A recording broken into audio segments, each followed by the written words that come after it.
केंद्रीय मंत्रिमंडल ने प्रस्ताव पारित कर G20 शिखर सम्मेलन के सफल आयोजन के लिए पूरे देश की ओर से प्रधानमंत्री नरेंद्र मोदी को बधाई दी। सरकार ने 75 लाख रसोई गैस कनेक्शन उपलब्ध कराने के लिए प्रधानमंत्री उज्ज्वला योजना की अवधि 3 वर्ष बढ़ाने को मंजूरी दी। ई कोर्ट परियोजना के तीसरे चरण को भी स्वीकृति। भारत को वायुसेना के लिए स्पेन से आज पहला C-295 MW परिवहन विमान मिला। जम्मू कश्मीर के अनंतनाग में आतंकवादियों के साथ मुठभेड़ में सेना के एक कर्नल, एक मेजर और जम्मू कश्मीर पुलिस के उप अधीक्षक शहीद। वियतनाम की राजधानी हनोई में एक इमारत में भीषण आग लगने से 56 लोगों की मौत। अश्विनी पोनप्पा और तनिषा क्रिस्टो की जोड़ी हांगकांग ओपन बैडमिंटन टूर्नामेंट के प्री क्वार्टर फाइनल में।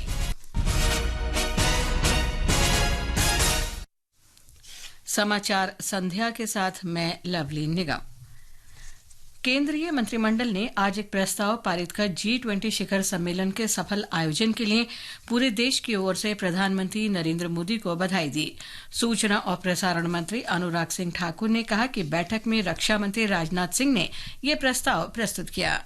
G20 के सफल आयोजन पीएम के कुशल नेतृत्व और दृढ़ इच्छा शक्ति का एक प्रतीक भी है और इसकी चर्चा आज न केवल भारत में बल्कि पूरे विश्व में हो रही। न्यू दिल्ली डिक्लेरेशन में आम सहमति बनाना ये अपने आप में दिखाता है भारत की बढ़ती ताकत। भारत ने सदा इंक्लूसिव ग्रोथ की बात कही, G20 फोरम को और इंक्लूसिव बनाने की बात कही और अफ्रीकन यूनियन का G20 में शामिल होना ये उसको सिद्ध करता है। केंद्र सरकार ने वित्त वर्ष 2023-24 से 2025-26 के दौरान 75 लाख रसोई गैस कनेक्शन उपलब्ध कराने के लिए आज प्रधानमंत्री उज्ज्वला योजना की अवधि 3 वर्ष बढ़ाए जाने की मंजूरी दी। इस पर 1,650 करोड़ रुपए का खर्च आएगा। सूचना और प्रसारण मंत्री अनुराग सिंह ठाकुर ने नई दिल्ली में ये जानकारी दी। 9 करोड़ 60 लाख रसोई गैस के सिलेंडर अब तक दिए जा चुके हैं उज्ज्वला योजना के अंतर्गत और आज मुझे कहते हुए प्रसन्नता है कि 75 लाख मुफ्त एलपीजी के कनेक्शन अब और दिए जाएंगे मांग को देखते हुए ताकि गरीब और जरूरतमंद महिलाओं को इसका लाभ मिल सके। ये डिपॉजिट फ्री जो एलपीजी कनेक्शन उज्ज्वला योजना में दिए गए थे उसी का ही एक्सटेंशन है। पहला रिफिल और स्टोव भी इसमें निःशुल्क दिया जाता है। केंद्र सरकार ने 4 वर्षों के लिए 7,210 करोड़ रुपए के वित्तीय परिव्यय के साथ ई कोर्ट मिशन मोड परियोजना के तीसरे चरण को मंजूरी दे दी है।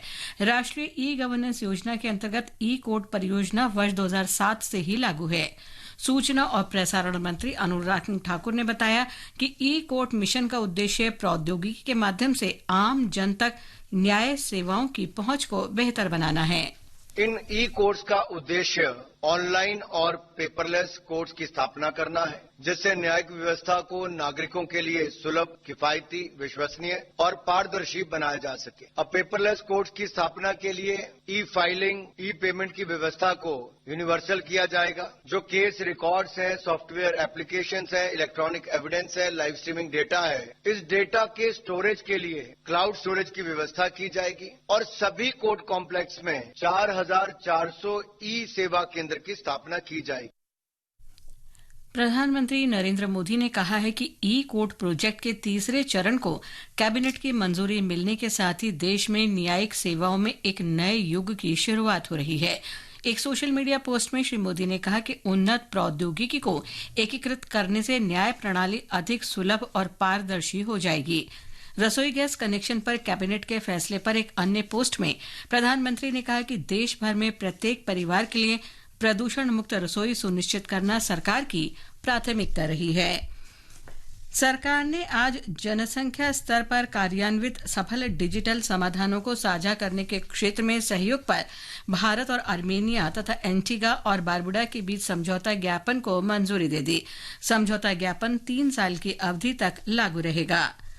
आर्थिक मामलों की मंत्रिमंडलीय समिति ने मेसर्स सुवेन फार्मास्यूटिकल लिमिटेड में 9,589 करोड़ रुपए के प्रत्यक्ष विदेशी निवेश को भी मंजूरी दी। समिति ने आज साइप्रस के मेसर्स बहरियांदा लिमिटेड के इस निवेश को मंजूरी दी। इसके अंतर्गत सुवेन फार्मास्यूटिकल लिमिटेड के 86% इक्विटी शेयरों का अधिग्रहण किया जाएगा। ये समाचार हमारी वेबसाइट newsonair.gov.in/हिंदी और हमारे mobile app news on AIR पर भी उपलब्ध हैं। सुनो गीता, बड़ी ठंड लग रही है, जल्दी से रजाई लाओ। अरे आपको तो बुखार है, कभी-कभी के साथ बुखार मलेरिया हो सकता है। आपको रजाई से ज्यादा डॉक्टर की जरूरत है। जी हाँ, बुखार, कपकपी, सिर दर्द, बदन दर्द, मचली और उल्टी आना मलेरिया के लक्षण हैं। देर न करें, तुरंत निकटतम स्वास्थ्य केंद्र या अस्पताल जाएं, खून की जांच कराएं और पूरा इलाज मुफ्त पाएं।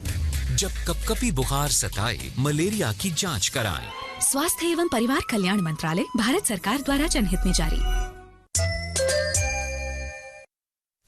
ये आकाशवाणी है। भारत को स्पेन से आज पहला C-295MW परिवहन विमान मिला है। विमान को औपचारिक रूप से एयरबस से भारतीय वायुसेना को सौंपा गया। वायुसेना प्रमुख air chief marshal VR Chaudhari ने स्पेन के सेविले में पहला C-295MW परिवहन विमान औपचारिक रूप से सौंपे जाने के समारोह में भाग लिया। वायुसेना प्रमुख ने इस अवसर को ऐतिहासिक बताते हुए प्रसन्नता व्यक्त की। It is a momentous day for us, for the Indian Air Force in particular, and for the nation as a whole, to be receiving the first aircraft, which marks the beginning of a new era, wherein we will contract has ensured that we will be manufacturing 40 of these aircraft in India. So this starts a new era where we will be manufacturing a military aircraft completely in India. Bharat ने वायुसेना के एवरो बेड़े को बदलने के लिए 56 Airbus 295 विमानों की खरीद के लिए अनुरोध किया है।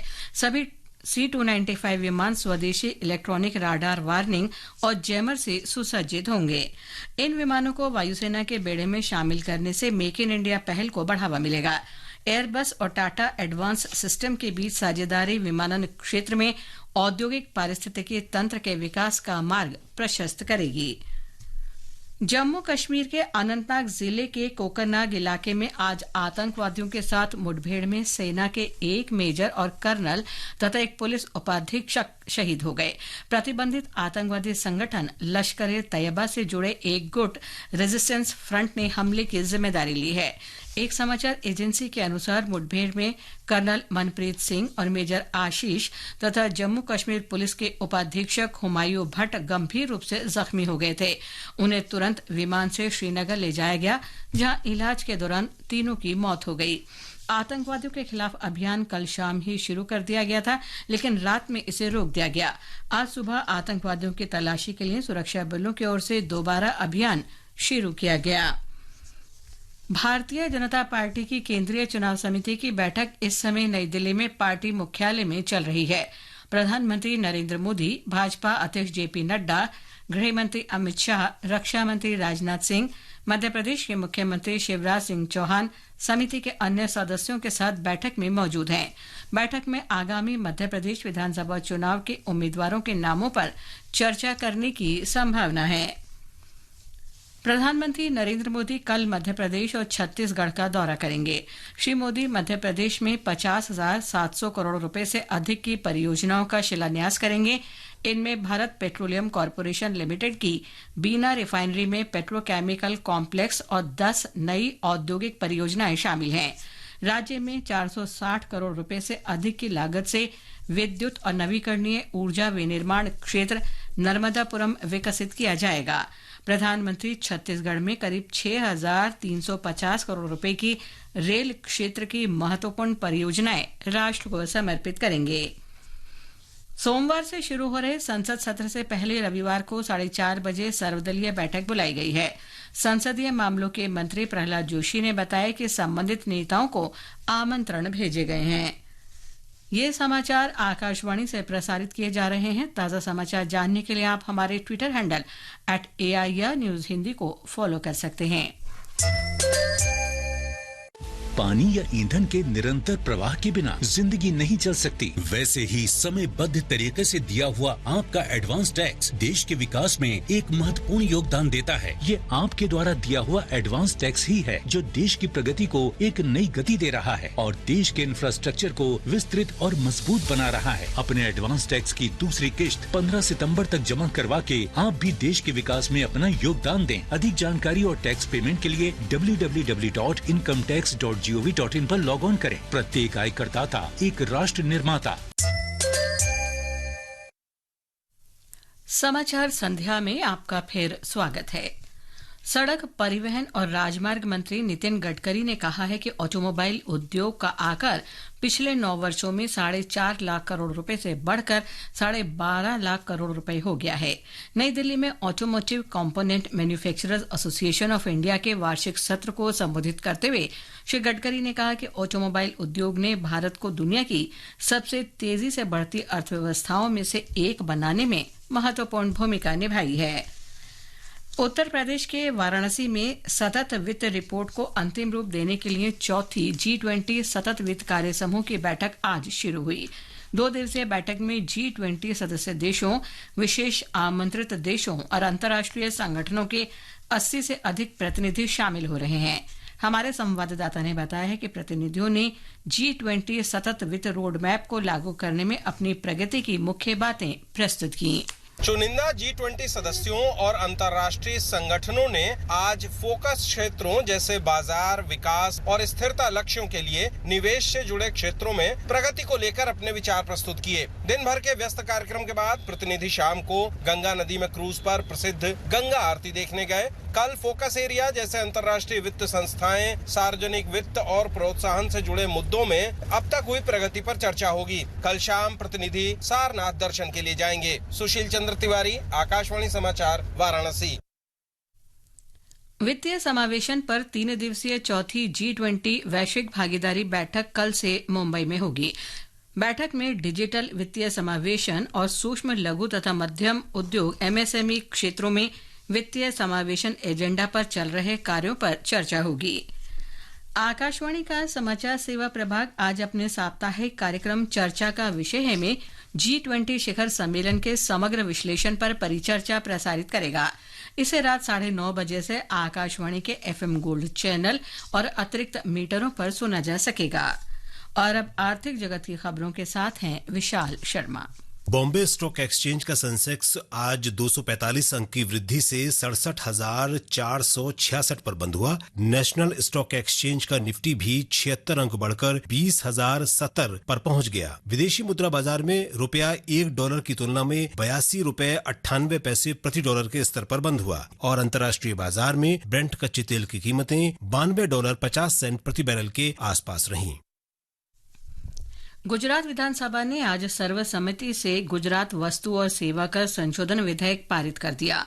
विधेयक पेश करते हुए राज्य के वित्त मंत्री कनुभाई देसाई ने कहा कि संशोधन में ऑनलाइन गेमिंग, कैसीनो और घुड़दौड़ में दाव के पूर्ण अंकित मूल्य पर 28% GST कर लगाने का प्रावधान है। पिछली शताब्दी में कई ऐतिहासिक घटनाओं पर रिपोर्टिंग करने वाले press trust of India PTI के पूर्व पत्रकार वॉल्टर अल्फ्रेड का 103 वर्ष की आयु में निधन हो गया। उन्होंने मुंबई के नजदीक अपने निवास पर अंतिम सांस ली। वियतनाम के राजधानी हनोई में एक इमारत में भीषण आग लगने से 56 लोगों की मौत हो गई और 37 अन्य घायल हो गए। सरकारी मीडिया की खबरों के अनुसार 9 मंजिला इमारत में से 70 लोगों को सुरक्षित बचा लिया गया। अश्विनी पोनप्पा और तनिषा क्रिस्टो की जोड़ी हांगकांग ओपन बैडमिंटन टूर्नामेंट के महिला डबल्स के प्री क्वार्टर फाइनल में पहुंच गई है। प्रतियोगिता में लक्ष्य सेन के मैच से हटने के कारण चीनी ताइपे के सुले यांग को वॉक ओवर दे दिया गया।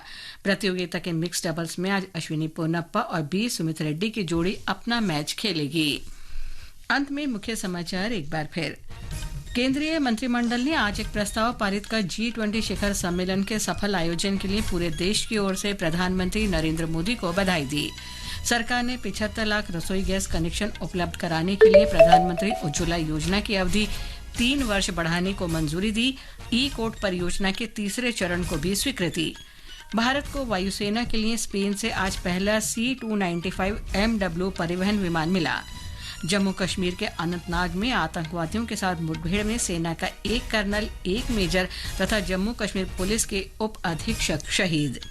अश्विनी पोनप्पा और तनिषा क्रिस्टो की जोड़ी हांगकांग ओपन बैडमिंटन टूर्नामेंट के प्री क्वार्टर फाइनल में। इसके साथ ही समाचार संध्या का ये अंक समाप्त हुआ। नमस्कार।